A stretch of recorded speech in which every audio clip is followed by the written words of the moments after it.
to our channel. Today Bible verse in Tamil.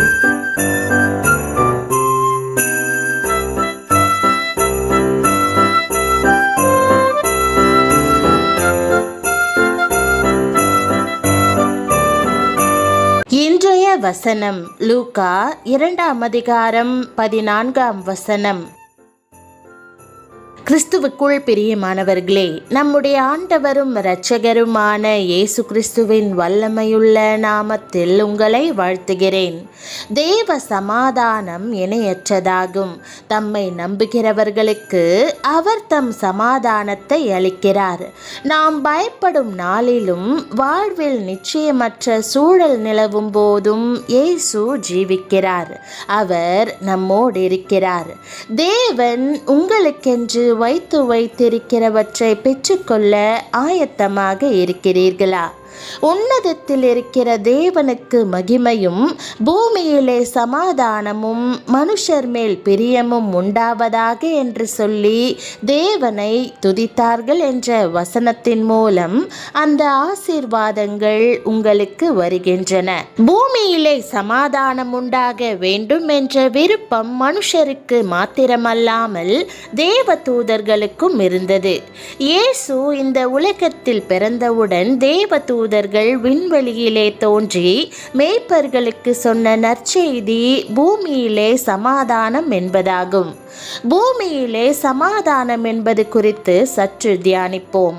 வேதம் சொல்லுகிறது, ஓநாய் ஆட்டுக்குட்டியோடே தங்கும், புலி வெள்ளாட்டு குட்டியோடே படுத்துக்கொள்ளும், கன்றுக்குட்டியும் பாலசிங்கமும் காளையும் ஒருமித்திருக்கும், ஒரு சிறு பையன் அவைகளை நடத்துவான், பசுவும் கரடியும் கூடி மேயும், அவைகளின் குட்டிகள் ஒருமித்து படுத்துக்கொள்ளும், சிங்கம் மாட்டை போல் வைக்கோல் தின்னும், பால் குடிக்கும் குழந்தை விரியன் பாம்பு வலையின் மேல் விளையாடும். இக்காரியங்களை நினைத்து பார்க்கும் போதே இருதயத்தில் சந்தோஷத்தை உணர்கிறோம் அல்லவா? இவை நடக்கும் அந்த நாள் எத்தனை மகிழ்ச்சியான ஒரு நாளா இருக்கும். சமாதானத்தை விரும்பி வாழ்ந்த ஒரு நாட்டுக்கு விரோதமாக இன்னொரு நாடு படையெடுத்து வந்தது. அந்த பட்டணத்தில் உள்ள அனைவரையும் வெட்டி கொன்று அந்த நகரத்தை தீக்கொளுத்த வேண்டும் என்று படைத்தளபதி உறுதியான உத்தரவு போட்டிருந்தான். அந்த நாட்டை அழிக்கும்படி சிப்பாய்கள் அங்கு வந்தபோதோ அந்த ஊர் மக்கள் அவர்களை மிகவும் அன்போடு வரவேற்றார்கள். இளம் குழந்தைகள் மலர்களை கைகளிலே ஏந்தி கொண்டு மகிழ்ச்சியான முகத்தோடு வரவேற்றார்கள். பெண்கள் வீடுகளின் மொட்டை மாடிகளில் நின்று பாசத்தோடு கைகளை அசைத்தார்கள். ஆண்கள் சிரித்த முகமாக தங்கள் வேலைகளில் ஈடுபட்டிருந்தனர். இவற்றை கண்ட போர் வீரர்கள் தாங்கள் வந்த நோக்கத்தை மறந்தவர்களாய் குழந்தைகளை தூக்கி பேரானந்தத்தோடு முத்தமிட ஆரம்பித்து விட்டனர்.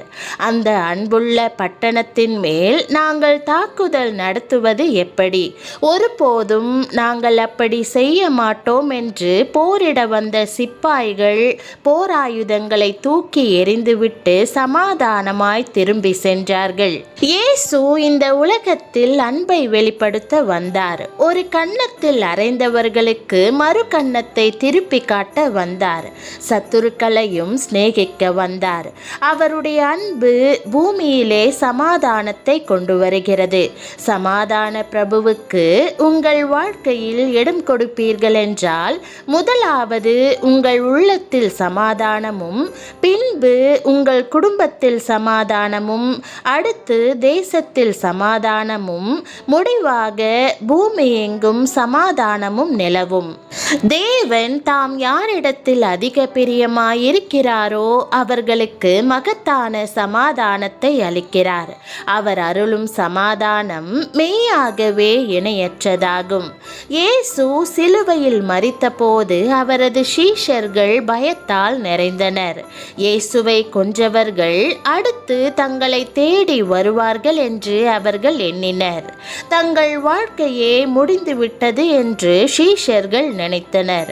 இயேசு மரணத்திலிருந்து எழுந்து மறுபடியும் ஜீவிக்கிறார் என்பதை அவர்கள் அறியாதிருந்தனர். இயேசு ஜீவனை விட்டதையே அவர்கள் கண்டிருந்தனர். அவர் இல்லை என்று அவர்கள் நினைத்ததால் நம்பிக்கையின்மையும் பயமும் அவர்களை பிடித்தது. நம் வாழ்விலும் சில வேளைகளில் இத்தகைய சூழ்நிலை காணப்படுகிறதல்லவா? நமக்காக செயல்பட இயேசு நம்முடன் இல்லை என்று எண்ணி நம்பிக்கையை இழக்கும்போது பயம் நம்மை பிடிக்கிறது. என் வாழ்க்கை அவ்வளவுதான், எனக்கு நன்மை நடக்காது என்று நாம் சொல்வது ஆண்டவர் உயிருடன் இல்லை என்று சொல்வது போலாகிறது. அப்போது பயம் மேற்கொள்கிறது. தேவன் உயிருடன் இல்லை, ஆதலால் எனக்கு அவரால் உதவி செய்ய இயலாது என்று நாம் கூறுவது போலாகிறது. அப்படிப்பட்ட வேளையில்தான் இயேசு தம் சீஷர்களுக்கு காட்சியளித்தார். உங்களுக்கு சமாதானம், நான் உயிரோடு இருக்கிறேன் என்று அவர் கூறினார். தம்மை உயிரோடு இருக்கிறவராக அவர்களுக்கு காண்பித்தார். சமாதானத்தை உங்களுக்கு வைத்து போகிறேன், என்னுடைய சமாதானத்தையே உங்களுக்கு கொடுக்கிறேன். உலகம் கொடுக்கிற பிரகாரம் நான் உங்களுக்கு கொடுக்கிறதில்லை. உங்கள் இருதயம் கலங்காமலும் பயப்படாமலும் இருப்பதாக என்று அவர் முன்னதாகவே தம் சீஷர்களுக்கு வாக்கு பண்ணியிருந்தார். பிரியமானவர்களே, எப்போதும் தேவன் மேல் நம்பிக்கையா இருங்கள். அப்போது அவரது சமாதானம் உங்களோடு இருக்கும். இயேசு மெய்யாகவே ஜீவனோடு இருக்கிறார். அவர் மரிக்கவில்லை, எனக்கு அருகில் இருக்கிறார் என்று நீங்கள் நம்பும்போது தேவ சமாதானம் உங்கள் இருதயத்தை நிரப்பும். போட்டி தேர்வுகளை எழுதிவிட்டு முடிவுக்காக காத்திருக்கிறீர்களா? மருத்துவ பரிசோதனை முடிவை எண்ணி கலங்கிக் கொண்டிருக்கிறீர்களா? வாழ்க்கை என்னவாகுமோ என்ற கேள்வி மனதுக்குள் எழும்புகிறதா? அது போன்ற தருணங்களில் ஆண்டவரே, நான் உம்மை நம்புகிறேன் என்று சொல்லுங்கள். இவ்வாறு நீங்கள் அவர் உங்களோடு இருப்பதை அறிக்கையிடும்போது தேவன் அருளும் மகத்தான சமாதானம் உங்கள் உள்ளத்தை நிறைக்கும். இந்த சமாதானம் உங்களை நிரப்பும், பாதுகாக்கும், உள்ளத்தை திடப்படுத்தும். பிரியமானவர்களே, பூமியிலே சமாதானத்திற்காக ஜெபியுங்கள். சமாதான பிரபுவை மற்றவர்களுக்கு அறிமுகம் செய்யுங்கள்.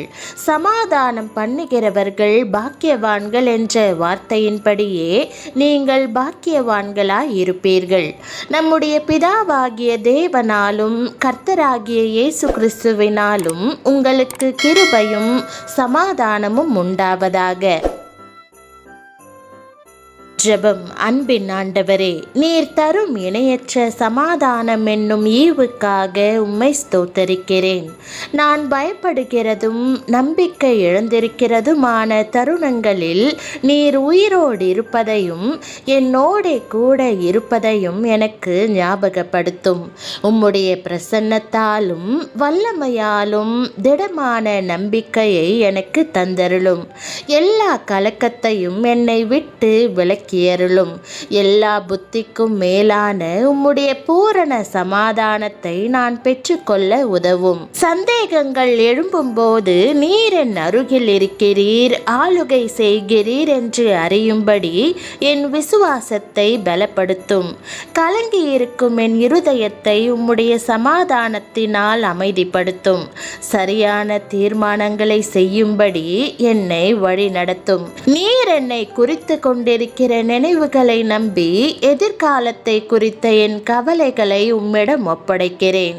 என் வழிகளிலெல்லாம் உமக்கு பிரியமாய் நடந்து கொள்வதற்கு என்னை உம்மிடம் அர்ப்பணிக்கிறேன்.